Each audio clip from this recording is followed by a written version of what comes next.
Hello, everybody. My name is Ray. Welcome to the Evangelical Dark Web. Today, we're going to be talking about the He Gets Us campaign. We're going to be talking about Sean McDowell's defense of the He Gets Us campaign in a very softball interview that he gave Ed Stetzer, his boss, and also the theological brain behind the He Gets Us campaign. So that's what we're going to be talking about today. Evangelical Dark Web has done some of the best coverage on the He Gets Us campaign, and you can support our work over at evangelicaldarkweb.org/join. That's our Patreon-like system that you can support us, but the least you can do is like this video, subscribe to the channel or podcast if you are new, and check out the free Evangelical Dark Web newsletter that gives you Christian news in your inbox each and every day. Without the simping of Christian celebrity culture or the theological compromise that you see out of people like Sean McDowell, who decided to work for Ed Stetzer. Now, so we're going to talk about this interview, and I'm going to highlight this again, and that is Sean McDowell works for Ed Stetzer. This is something that he does say during the course of the interview, that he works for Ed Stetzer. So I do believe that there is something that's not very ethical in terms of if you're trying to do an interview with someone who's very controversial, who's involved with something very controversial, and you work for them, you're not going to ask them hard questions, nor does Sean McDowell ask him hard questions. And I also want to highlight, if you're listening, you might not be able to catch this as easily, but I want to highlight there are a lot of cuts in this interview. They cut Ed Stetzer to make him sound a lot better than what the raw footage probably makes him sound. And Ed Stetzer, again, this guy is gay affirming. Church leaders, very gay affirming ministry that he runs.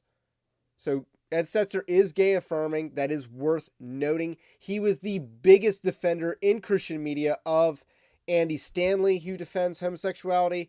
He's a big defender and proponent of Preston Sprinkle, who advances side B theology. So there's a lot of resources on church leaders advancing side B theology. I just want to highlight that Ed Stetzer is not a believer.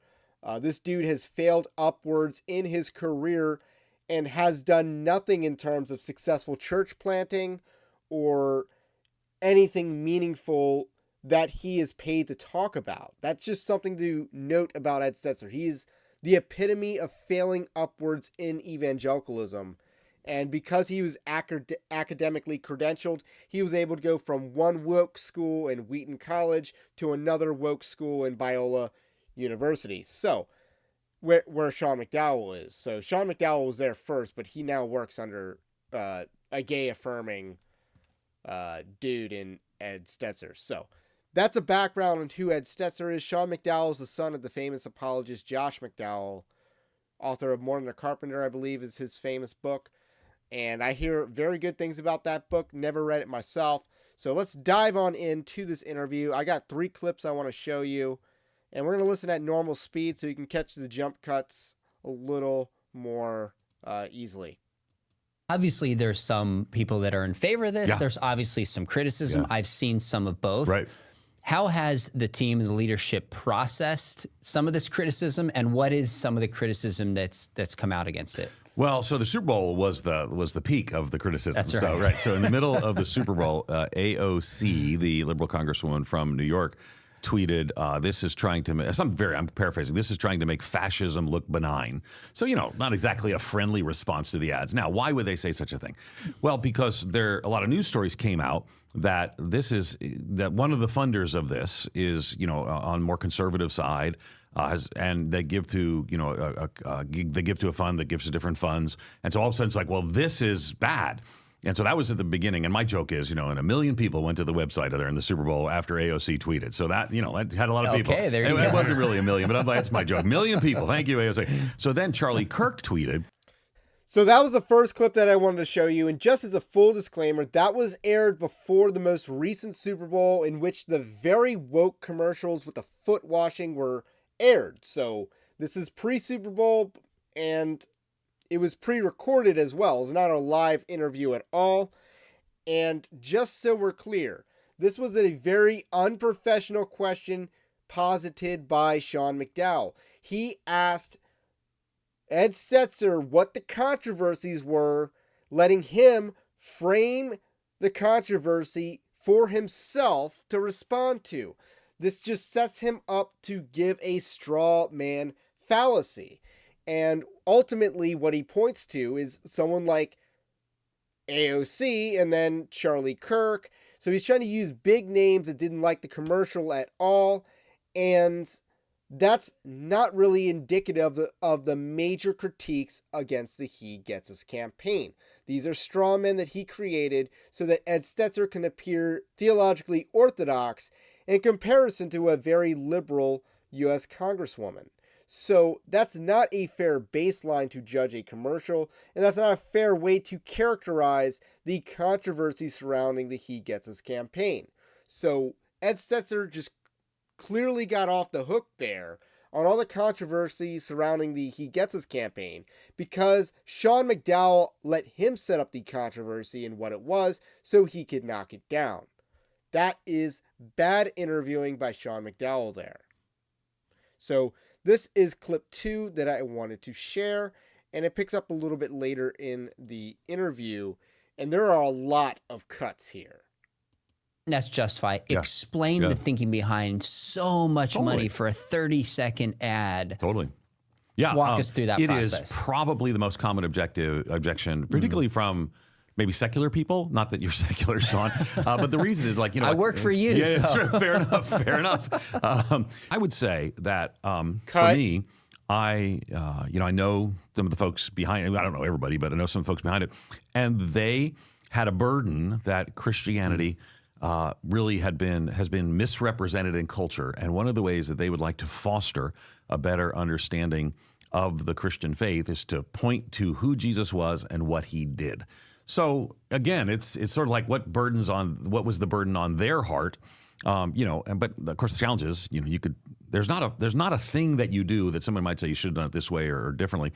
But I'm not, and I don't think they're bothered by that. That's just something that they had the resources to do, and they felt the call to do. And it actually, there's actually news stories that sort of talk about where, they said, how did the Christian message get so misunderstood? And how do we help people understand who Jesus is? So again, back to that frame, who Jesus is, what he does, what he's done, how to understand him more. That's what they wanted to focus on. Okay, so let me push back. Please, no, my feelings never again, hurt. because I know they're not. Some people say, okay, if we're focusing on who he is and what he did, Right. He Gets Us might get us to empathy, the incarnation, but not the death and the resurrection, Sure. which is the root of the message itself. So it's not really focused ultimately on what he did. I've heard that pushback, so give us some. I'd also like to add the divinity of Jesus is not really focused on with the He Gets Us campaign. The humanity is perhaps overly emphasized and poorly so, I would add, but the divinity is completely left out. Context of the. So again, this is more pre-evangelism. We're going to keep coming back to that. Evangelism would be proclaiming Jesus' death on the cross for our sin and in our place, and calling women and men to respond by grace and through faith to the good news of that gospel. And the guy who's leading the campaign is a committed follower of Jesus. But there's a team that actually speaks into this that helps to avoid some Christian jargon and things of that sort. So that makes sense. You Super would be helpful. if you're like, this is not either of you, but if you been going to church for 30 years, you love Jesus with your whole heart. These ads are not targeted towards you. So you may feel that because you're not the audience. Now, the question is the audience being moved? And I think that's right now. We're kind of thinking through, got some new leadership. I'm not the new leadership. We got some new leadership. We're saying, are we moving the needle the way that we want to? So those are always questions. I think those are good questions to ask. So let's be a little more specific about the frame that you're talking about. What are some ways in which you think Jesus has been misrepresented that the campaign's trying to correct? So what are some ways I think Jesus has been misrepresented? What I write about often is contextualization. And when people make the assumption that Jesus is a certain cultural expression or a political party or a way of dress or whatever, and they kind of put. And I think what's happened is, because let's be honest, I don't think Christians have always represented Jesus and his kingdom well. It's one of the reasons I wrote Christians in the Age of Outrage, is that they not represented Jesus and his kingdom well. So what happened is that people have sort of missed that Jesus. But I think that's the question, is like, if people see Christians and assume, for example, Jesus. So that's the second clip that I wanted to show you. Went a little bit longer than I initially planned, but it's important to note that this guy thinks that Jesus is being misrepresented by the church. So he's the theological brain behind the He Gets Us campaign, and the He Gets Us campaign does not represent Jesus. And he throws around this term called pre-evangelism, but this is not really good pre-evangelism because it's too vapid. It's not really getting anywhere meaningful anytime soon, and they're not good commercials. They're not particularly well made. Using AI images, stock images, was not very well done. So this is not good pre-evangelism. And it's worth noting, if we go to the He Gets Us website, who do you believe Jesus is? This is a frequently asked question. Who do you believe Jesus is? Do you know what their answer to this question is? We believe there is something in the story of Jesus for everyone. That's why fans of the campaign and those working on it include people who are curious about this man and his story and want to explore it for themselves. So they're saying not everyone who works with the He Gets Us campaign is Christian. Pretty shady. Big red flag there. Those reconstructing their faith, and those who believe that their hearts that Jesus is the Son of God. All of us work together relentlessly to share the transformative power that unconditional love, forgiveness, and sacrificial generosity have to change us, our families, and our communities, and our country. It wouldn't be hard to guess that many of those backing the campaign believe that Jesus is who the Bible says he is. He Gets Us is an initiative of the Come Near Inc., a nonprofit organization committed to sharing the life and love of Jesus, that believes Jesus was human and divine. He rose from the dead and more. No matter who you are and what you believe, we're glad you are here.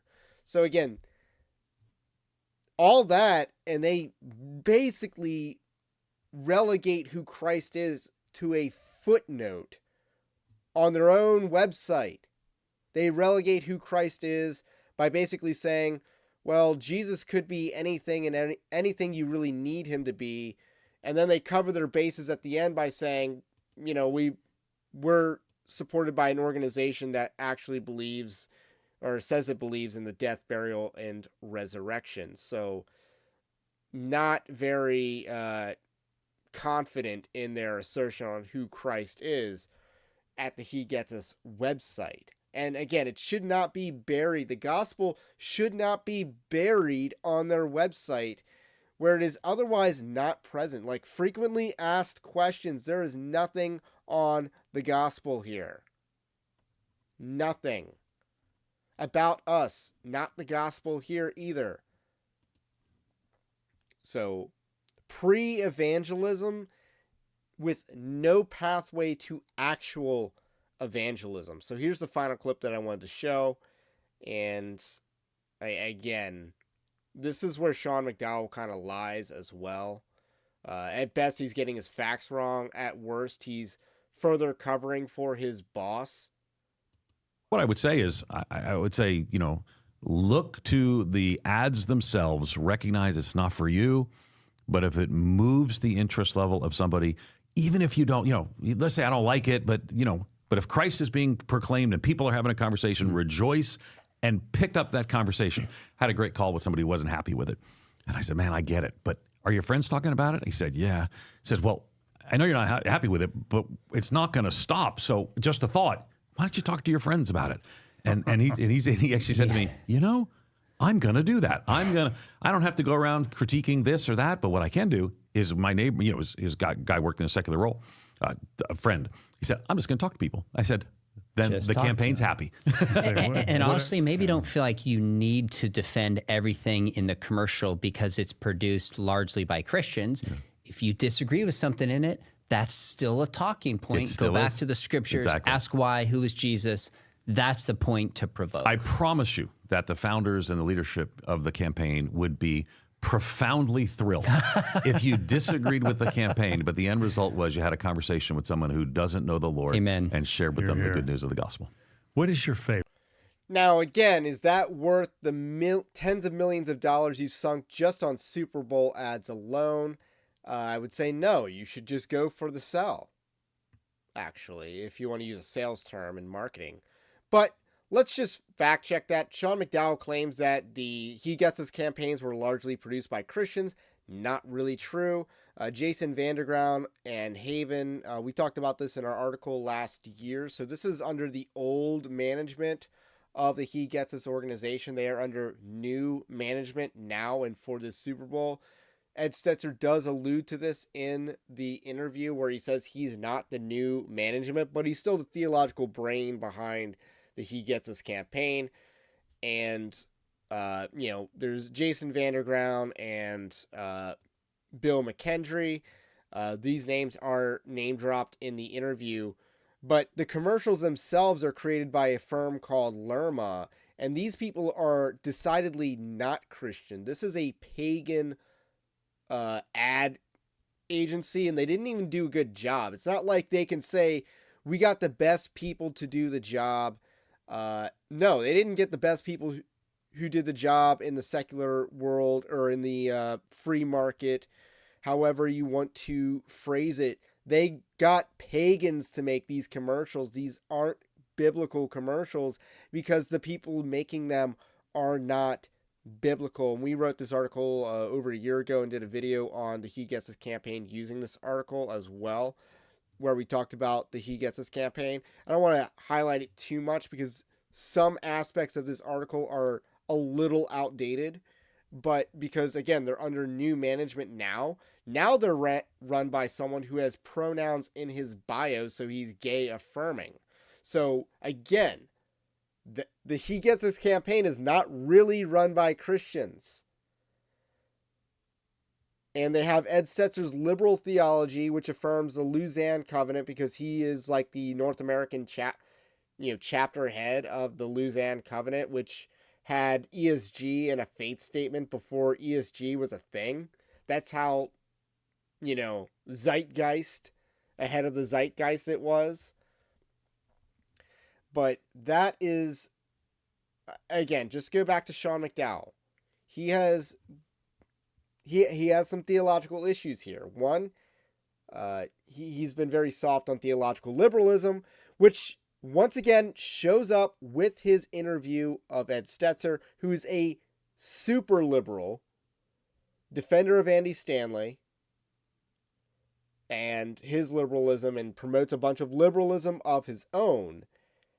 And Sean McDowell's basically into defending liberalism. He's defended, Preston Sprinkle and people like that, and theistic evolutionists and stuff like that. So he has an issue with that. But then to give a softball interview to your boss and let him frame the controversy surrounding the He Gets Us campaign, which he is the media spokesperson of in this particular instance, that is disgraceful. Sean McDowell, you need to change your ways on that one.